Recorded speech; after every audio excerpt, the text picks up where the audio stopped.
여러분 안녕하십니까? 우리 함께 누가복음 5장 12절부터 16절의 말씀을 보시겠습니다. 누가복음 5장 12절부터 16절의 말씀이 되겠습니다. 예수께서 한 동네에 계실 때 온몸에 문둥병 들린 사람이 있어 예수를 보고 엎드려 구하여 가로되 주여 원하시면 나를 깨끗게 하실 수 있나이다 하니 예수께서 손을 내밀어 저에게 대시며 가라사대 내가 원하노니 깨끗함을 받으라 하신대 문둥병이 곧 떠나니라. 예수께서 저를 경계하시되 아무에게도 이르지 말고 가서 제사장에게 내 몸을 보이고 또 내 깨끗게 됨을 인하여 모세의 명한 대로 예물을 드려 저희에게 증거하라 하셨더니 예수의 소문이 더욱 퍼짐에 허다한 무리가 말씀도 듣고 자기 병도 나음을 얻고자 하여 모여오되 예수는 물러가사 한적한 곳에서 기도하시니라. 오늘 제가 여러분께 시 한 편을 소개해 드리고자 합니다. 간밤에 얼어서 손가락이 한 마디 머리를 긁다가 땅 위에 떨어진다. 이 뼈 한 마디 살 한 점 옷깃을 찢어서 아깝게 싼다.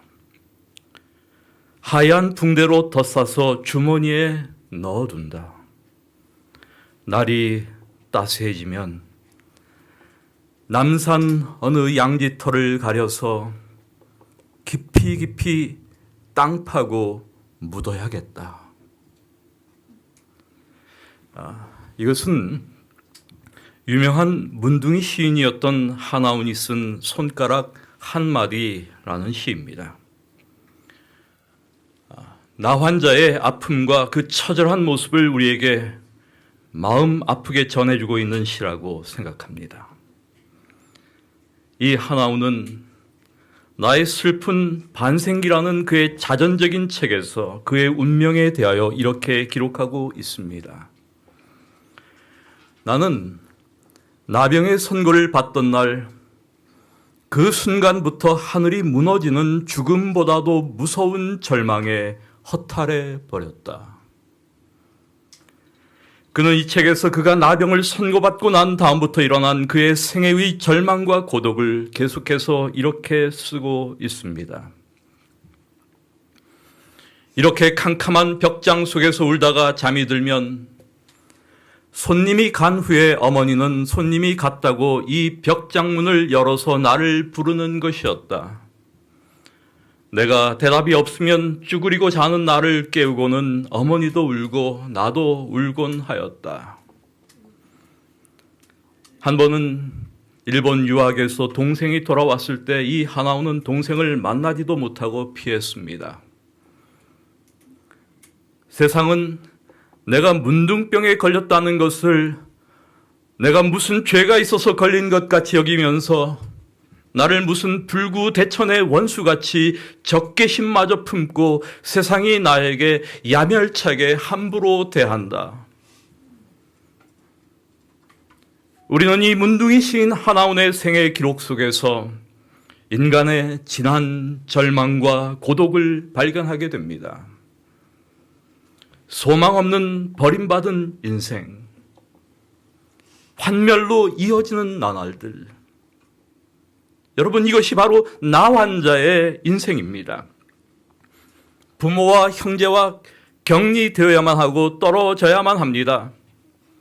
친구들과 헤어져야 하고 사랑하는 사람들과 이별해야 합니다. 사람들은 멸시하고 가까이 오려 하지 않습니다. 살아있으나 죽은 것과 마찬가지입니다. 어쩌면 죽는 것이 더 나을지도 모릅니다. 여러분, 이것이 바로 문둥병입니다. 예수님 당시에는 이런 나환자들이 참 많이 있었던 것 같습니다. 그래서 성경에 예수님께서 나환자를 고치셨다고 하는 이야기들이 여러 군데 기록되어져 있습니다. 이 나병은 우리가 성경을 통해 보더라도 그 역사가 매우 오래된 것을 알 수가 있습니다. 모세 율법 가운데 이 나환자들에 대한 처리 방법과 여러 가지 나병에 대한 기록이 예수님께서 이 땅에 오시기 전 1500년 전에 이미 기록되어져 있습니다. 오늘날처럼 의학이 발달하지 않은 그때 나병을 치료할 만한 어떠한 약도 방법도 사실 없었습니다. 때문에 나병에 걸린 사람들을 예수님께서 깨끗하게 하신 그 일, 그것은 하나님의 치유의 기적이었습니다. 그만큼 이 나병은 지독한 병이었습니다. 예수님 당시 팔레스타인 지방에는 두 가지 종류의 문둥병이 있었습니다. 하나는 악성 피부염과 같은 나병이고, 다른 하나는 아주 작은 반점으로 시작해서 그것이 악화되면 수족이 다 떨어져 나가고 코까지 없어지고, 그래서 아주 참혹한 죽음에 이르는 악성 나병입니다. 그런데 오늘 우리가 본문으로 읽은 이 말씀 가운데 누가는 온 몸에 문둥병 들린 사람이라는 말을 사용하고 있습니다. 여러분, 이것은 매우 정확한 의학적인 표현입니다. 예수께서 이 나환자를 고치신 이 이적에 대한 기록은 누가뿐 아니라 다른 복음서의 기자인 마태와 마가도 역시 기록하고 있습니다. 그러나 그 당시 의사 출신이었던 누가는 가장 정확한 의학적 용어를 사용하여 이 사람에 대하여 기록하고 있습니다. 온 몸에 문둥병 들린 사람.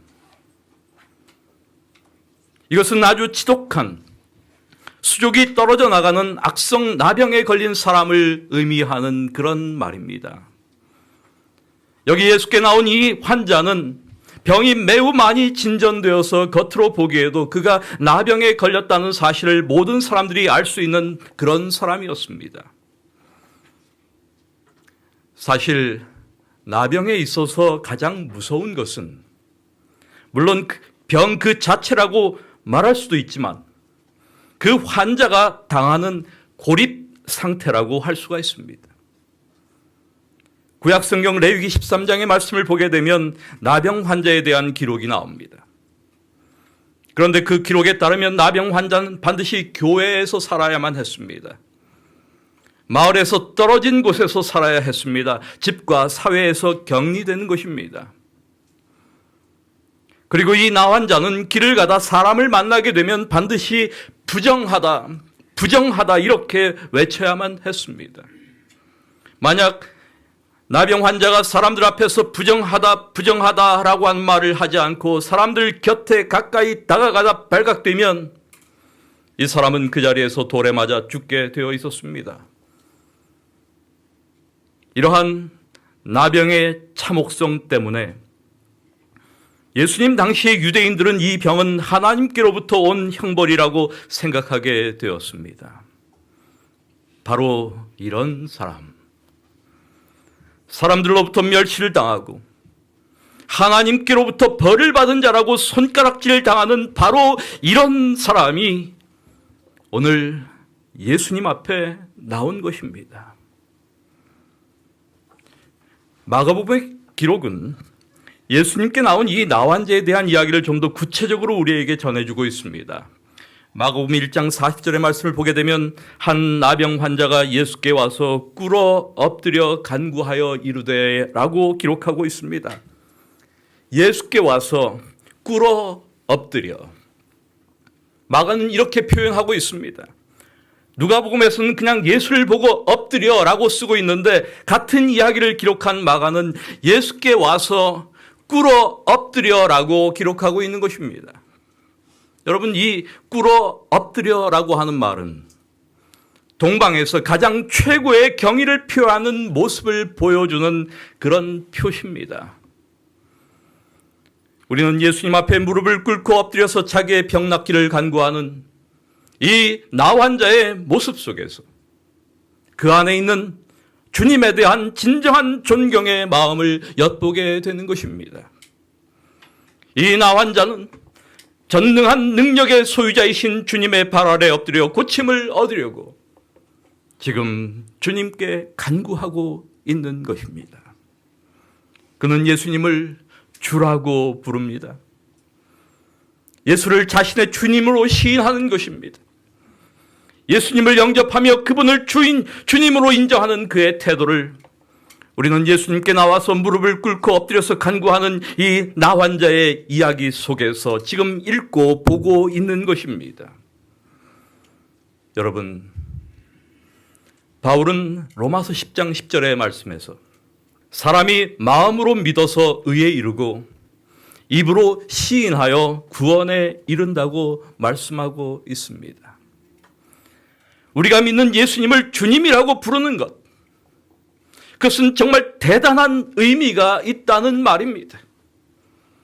그저 마음속으로 내가 하나님을 믿지 하는 것이 아니라 내가 입으로 공개적으로 하나님을 믿는다고 시인하는 태도는 우리를 구원에 이르게 하는 놀라운 힘이 담겨져 있다는 말입니다. 그렇습니다, 여러분. 구원은 우리가 예수님을 믿어 그분을 우리의 삶의 주인으로 영접하고 마침내 그것을 입으로 공개적으로 시인할 때 우리에게 이르러 오는 것입니다. 오늘 우리는 예수님께 나온 한 나병 환자의 모습 속에서 자신의 궁핍함과 곤고함을 깨닫고 전능하신 하나님의 능력이 자신에게 절대로 필요함을 고백하며 주님 앞에 굴복한, 주님을 필요로 하는 한 영혼을 보는 것입니다. 아마도 이 병자는 예수님의 치료에 대한 이야기를 많이 들었던 사람이라고 생각할 수 있습니다. 또한 이 병자는 그 예수님께서 자신의 병도 고쳐줄 수 있다고 어렴풋이 느끼고 있었으리라 짐작할 수가 있습니다. 그리고 그는 마음에 작은 확신이지만 용기를 내어서 주님께 나왔습니다. 모든 사람들이 무서워하고 경멸하는 나 같은 사람을 주님께서 과연 만져주실까? 아마 이런 생각이 들었겠지만 그는 주님께 나왔습니다. 그리고 주님께 요청합니다. 주여, 원하시면 나를 깨끗게 하실 수 있나이다. 여러분, 이 병자가 예수님께 하는 이 말 가운데에는 믿음과 의심이 둘 다 포함되어 있습니다. 그러나 분명한 것은 그의 질병을 치료하실 수 있는 예수님의 능력에 대한 의심은 아니었습니다. 만약 그 사실을 의심했다면 이 사람은 예수님께 나오지도 않았을 것입니다. 그는 분명히 예수님께서 나를 깨끗게 하실 수 있다고 확신하고 있었습니다. 그것은 아주 분명합니다. 그의 말 속에서. 그러나 그가 의심하는 것은 주님께서 그를 깨끗게 하시기를 원하시는가 아닌가 하는 것이었습니다. 주님께서 나를 깨끗게 하실 수 있다는 것은 분명히 확신하고 나왔습니다. 그러나 문제는 하나님께서 나 같은 사람을 깨끗게 하실 것인가 라는 것이었습니다. 이것이 그의 마음속에 있던 의문이었습니다. 나같이 부정한 사람을 주님께서 만지실까? 나같이 더러운 사람을 주님께서 용납하실까? 그는 다른 사람들이 그렇게 생각하는 것처럼 자신의 더러운 병이 죄의 결과라고 생각하고 있었습니다. 그 당시에 많은 사람들이 다 그렇게 생각했습니다. 문둥병은 하나님께로부터 큰 죄를 지었기 때문에 하나님께로 받은 형벌이라고 생각하고 있었습니다. 엘렌 화이트 역시 시대의 소망에서 이렇게 언급합니다. 유대인들 간에 이 질병은 죄 때문에 받는 심판으로 여겨졌으므로 하나님의 치심 혹은 하나님의 손가락이라고 불려졌다. 그래서 사실 그는 자기의 죄로 인해 하나님께 받은 형벌이라고 하는 그 이유 때문에 하나님께 나간 것이 더 어려운 사람이었습니다. 그는 나 같은 죄인을 정말 동정하시고 구해 주실까 하는 의심을 마음에 담고 주님께 나온 것입니다. 여러분, 오늘 우리는 이 예수님의 치료 이야기 속에서 한 가지 중요한 사실을 주목해야 합니다. 그것은 하나님께 나오는 사람들이 가져야 할 마땅한 자세입니다. 여러분, 우리는 하나님께 나아갈 때 어떠한 마음과 태도로 나아가야 할까요? 혹시 우리 가운데 나 같은 사람은 주님께서 받아주실 것이라고 하는 생각을 갖고 나오신 분이 혹시 여기 계십니까? 혹시 이 자리에 나 같은 사람, 나 정도 되면 주님께 나갈 만한 자격이 있다고 생각하시는 분이 계십니까?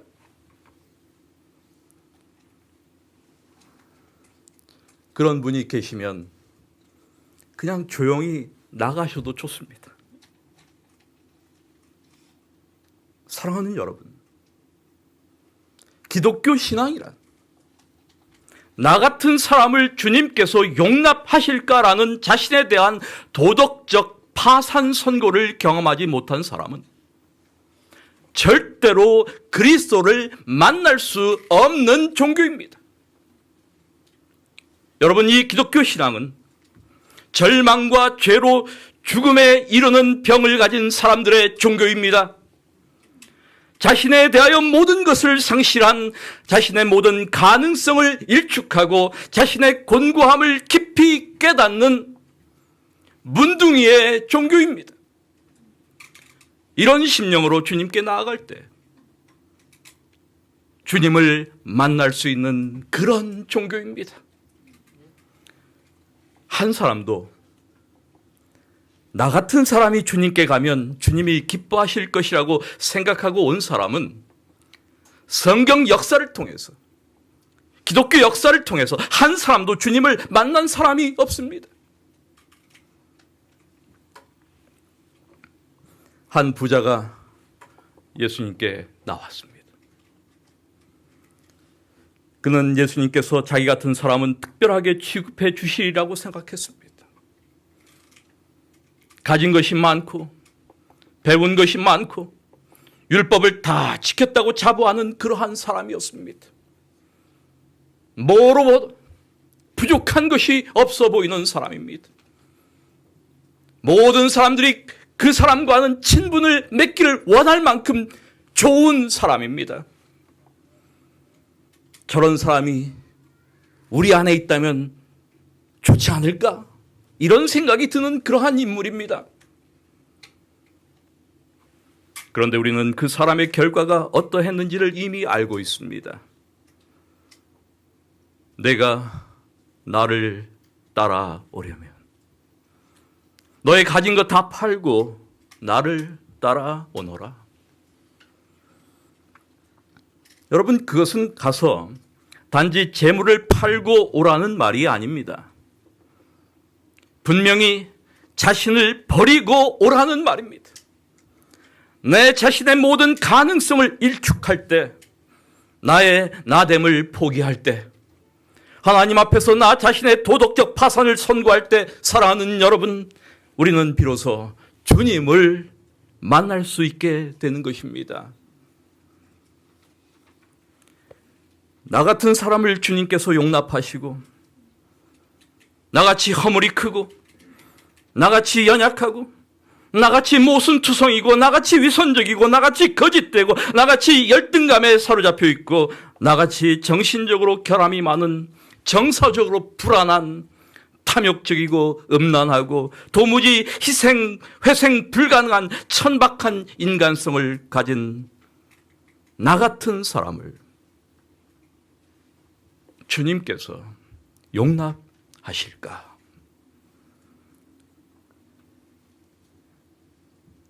사랑하는 우리 믿음의 가족 여러분, 그리스도인이 되는 것은 이러한 자기 모습에 대한 자각에서부터 비롯되는 것입니다. 내 자신의 질병에 대한 깨달음을 갖게 될 때 우리는 비로소 내 모든 병을 치료하실 수 있는 치료자 되시는 하나님께 나갈 수 있게 되는 것입니다. 내가 병들었다. 내가 아프다는 사실을 인정하지 못하고 내가 도무지 치료할 수 없는 상태에 있다는 사실을 깨닫지 못할 때 우리는 결코 우리의 의원 되신 능력의 구주 되신 하나님께 가까이 갈 수가 없습니다. 결국 우리는 하나님이 필요 없는 사람들이 되고 마는 것이죠. 그런데 여러분, 여기 나병 환자가 예수님께 와서 이렇게 이야기합니다. 주님, 나를 깨끗게 하실 수 있습니다. 여기 참 재밌는 단어를 사용하고 있어요. 왜 이 나병 환자는 주님, 나를 고쳐주십시오. 주님, 나를 좀 낫게 해주십시오. 이렇게 말하는 대신에 왜 나를 깨끗게 해주십시오 라고 예수님께 요청할까요? 예수님의 대답 역시 다른 경우와는 다르게 보입니다. 다른 경우에는 예수님께서 보통 내 병이 나았다 라고 하는 말을 많이 사용하십니다. 그런데 예수님은 이번에 다르게 말씀하셨습니다. 내 병이 나았다. You are healed. 이렇게 heal이라고 하는 치료하다, 낫다라고 하는 단어를 사용하지 않으셨습니다. 오히려 주님께서도 be clean, 깨끗함을 받으라 이렇게 말씀하셨습니다. 왜 주님은 치료하다 혹은 낫다라고 하는 말 대신에 깨끗함이라고 하는 말을 사용하고 계실까? 여러분, 성경에서 이 나병은 항상 무엇을 상징할까요? 그것은 죄를 상징하는 죄의 심볼이었습니다. 그래서 와이슨 나병은 뿌리를 깊이 박고 근절할 수가 없으며 치명적이어서 죄의 상징으로 간주되었다라고 시대 소망에서 이야기하고 있습니다. 이런 이유 때문에 문둥병은 낫는 게 아니라 깨끗해져야만 하는 것입니다. 그렇습니다, 여러분. 죄라고 하는 것은 낫는 게 아니라 깨끗하게 없어져야만 하는 것입니다. 우리가 한 가지 기억해야 할 것이 있습니다. 죄라고 하는 것은 문둥병과 같은 것입니다. 치명적인 질병입니다. 그래서 사도 바울은 고린도전서 16장 56절의 말씀에서 사망에 쏘는 것은 죄라고 말합니다. 또한 로마서 6장 23절의 말씀을 통해서 죄의 싹은 사망이라고 선언하는 것입니다. 여러분, 나병은 죽음에 이르는 병입니다. 죄 역시 죽음에 이르는 절망적인 병입니다. 예수님께서 원하시면 나를 깨끗게 하실 수 있나이다 라며 찾아온 병자에게 이렇게 말씀하셨습니다. 특별히 마가는 마가복음 1장 41절에서 이 이야기를 좀 더 구체적으로 기록합니다. 예수께서 민망히 여기사, 불쌍히 여기사라고 하는 말을 거기에 기록하고 있습니다. 예수께서 민망히 여기사 손을 내밀어 저에게 대셨다. 주님께서는 연민으로 마음이 움직이셔서 그를 만지신 것입니다. 여러분, 다른 사람들은 이런 나 환자를 만나면 다 어떻게 할까요? 여러분, 나 환자 만나보셨습니까? 지금은 우리나라에 이 나병이 거의 없습니다. 그러나 전에는 우리나라에도 이 나 환자들이 상당히 많이 있었습니다. 저는 제가 어렸을 때 이런 환자들을 만난 적이 있었습니다. 보통 일반적으로 나 환자가 가까이 오면 다 기겁하고 피합니다. 아무도 나 환자에게 가까이 가거나 손을 대려고 한 사람이 없습니다. 그런데 예수님께서는 이 병자를 만지셨습니다. 손을 대셨습니다. 그것도 깊은 사랑으로, 연민으로 우리 주님께서는 불쌍히 여기사 그에게 손을 대셨습니다. 여러분, 이것은 아무도, 어떤 사람도 상상할 수 없는 일이었습니다. 그런데 우리 주님께서는 이 나병 환자를 만지셨습니다. 생명의 주로서, 사망을 정복한 분으로서, 인류의 구세주로서, 치료자로서 손을 펴시사 이 불쌍한 병자를 만지셨습니다. 그리고 그의 모든 의심을 다 풀어주시고 내가 원하노니 깨끗함을 받으라고 말씀하셨습니다. 오늘 우리는 한 나병 환자를 대하시는 주님의 모습 속에서 그리스도의 사랑의 진정한 모습이 무엇인지를 다시 한번 생각합니다. 그렇습니다. 그리스도인들이 그리스도께 배우는 사랑의 참된 모습, 그 사랑의 참된 모습은 무엇일까? 예수님께서 우리에게 보이시는 그 사랑은 어떤 종류의 사랑일까? 그것은 못 만질 것을 만져주는 사랑입니다. 사랑스럽지 않은 자를 사랑하는 것입니다. 용서할 수 없는 자를 용서하는 것입니다. 여러분, 이것이 그리스도인의 정신이에요. 이것이 지금 예수님께서 우리에게 보여주시는 그분의 사랑의 진면목입니다. 이것이 그분이 우리로 하여금 배우기를 원하시는 그러한 사랑의 정체입니다. 사실 우리가 마음에 드는 사람 사랑하는 것, 그거 별로 어렵지 않습니다. 자기한테 잘해주는 사람 좋아하는 것, 안 좋아하면 이상한 것이죠. 예쁘게 생긴 사람 쓰다듬고 만져주는 것, 정말 쉬운 사랑입니다.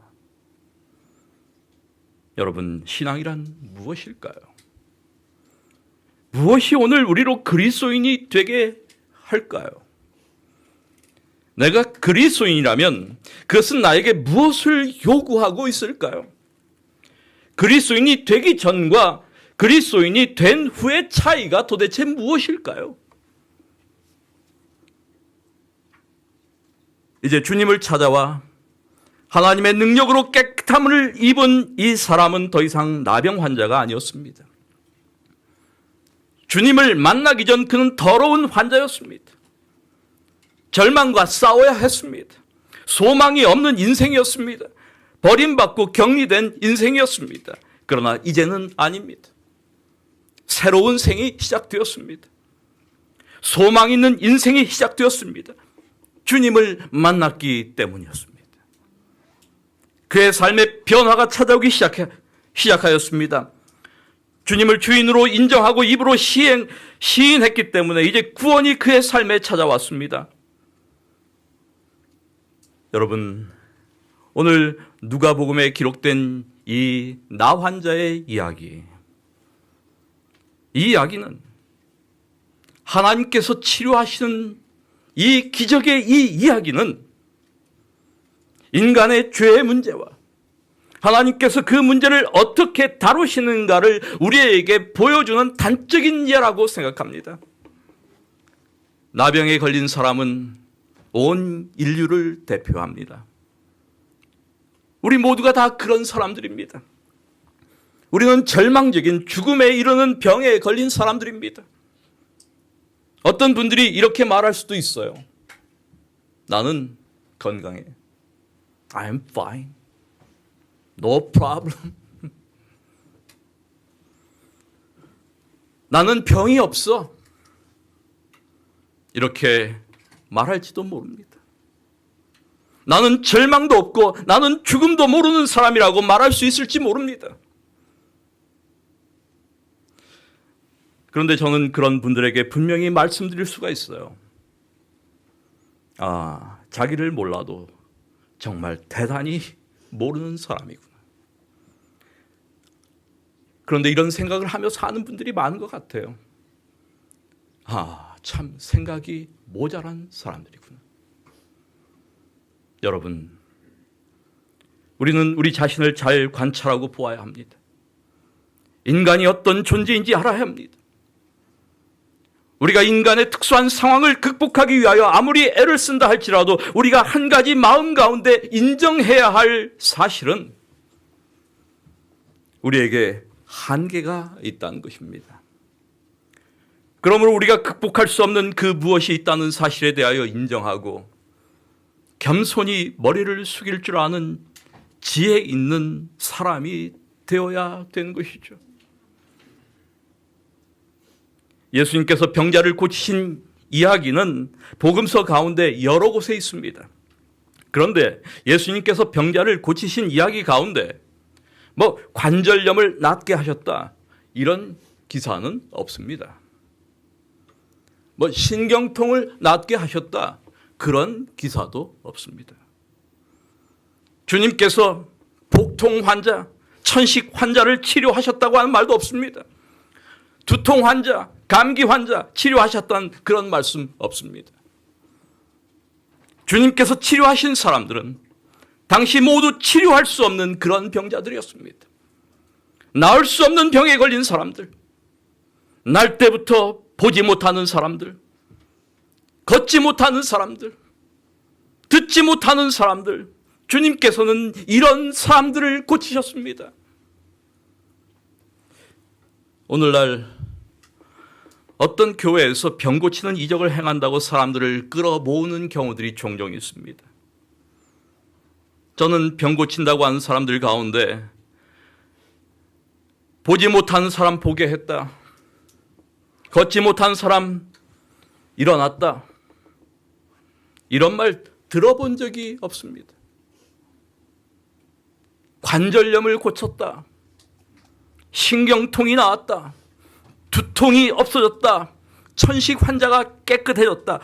저는 그런 말은 많이 들어봤습니다. 여러분, 잘 아셔야 합니다. 하나님께서는 당신의 능력을 그렇게 유치하게 나타내 보이시지 않습니다. 하나님께서는 치료할 수 없는 질병들을 고치시는 분이십니다. 하나님께서 무엇을 치료하셨는지, 오늘 내가 어떠한 환자인지 우리가 잘 알아야 합니다. 우리 안에는 아무도 치료할 수 없는 불치의 질병들이 있다는 사실을 우리가 인식해야 합니다.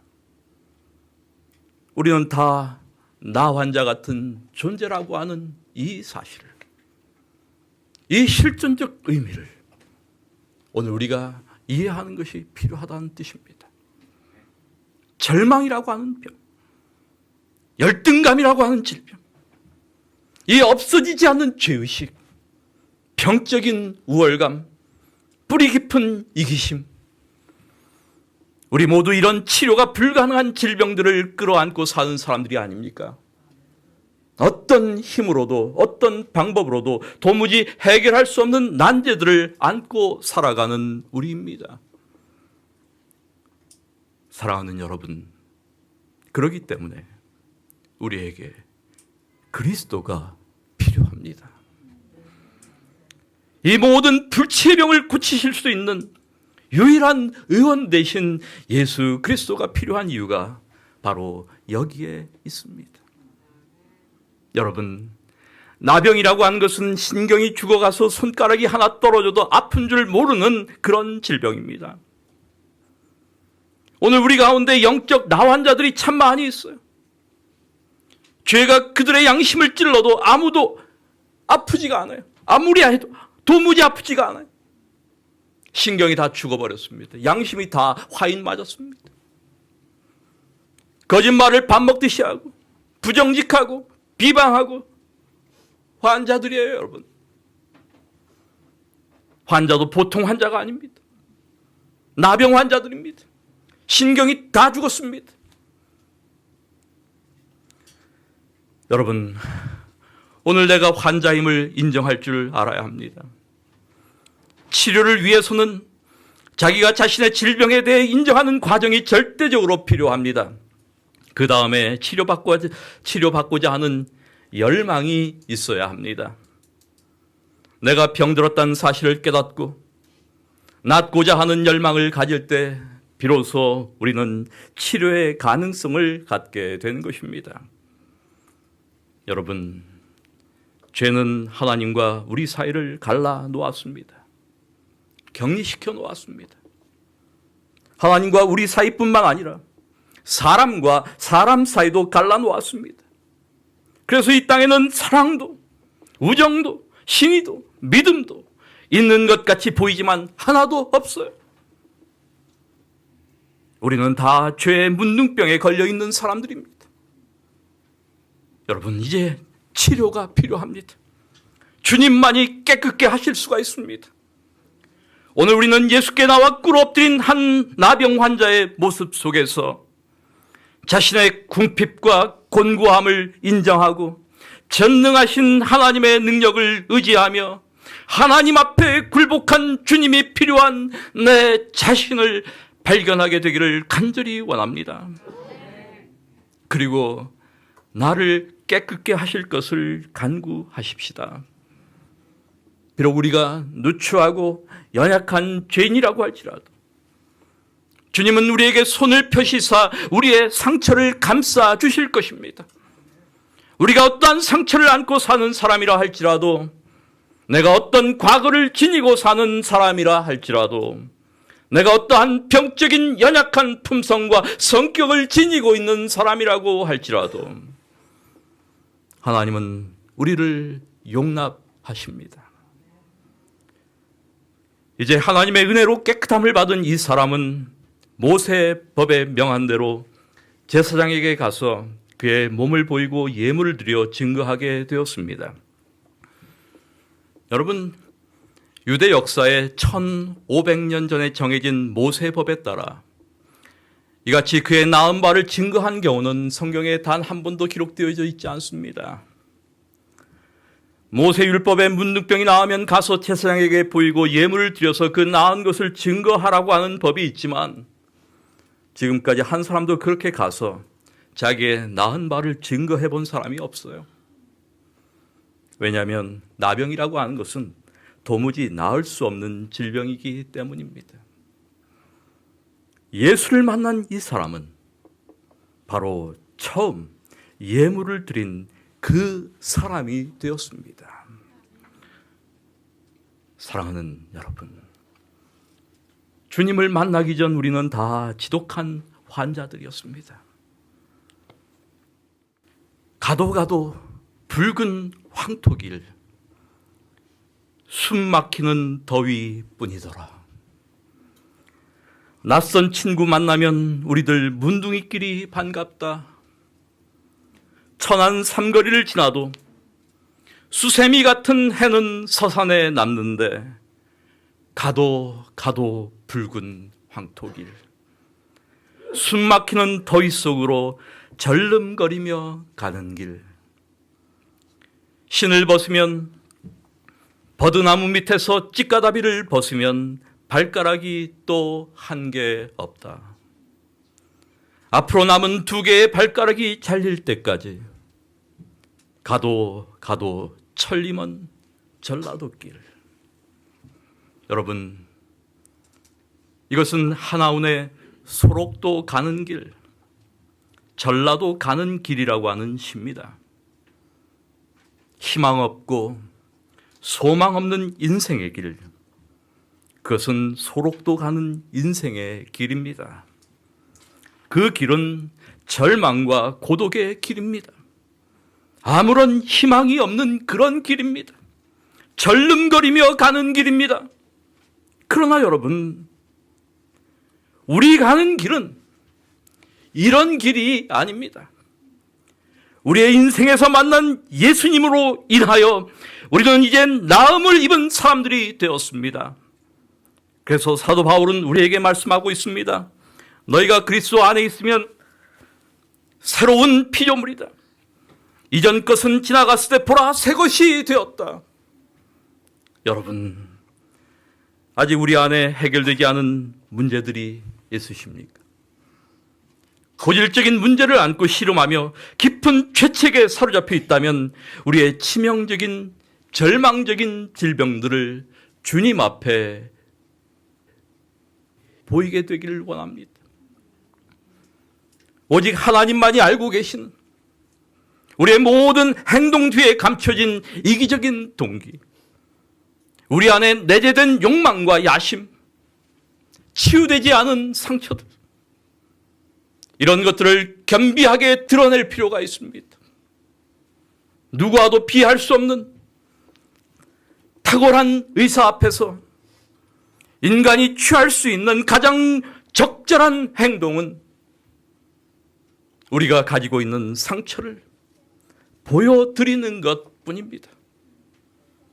하나님의 놀라운 치유의 역사 속에서 사랑하는 여러분, 새로운 삶의 길을 이제 씩씩하게 당당하게 걸어가십시다.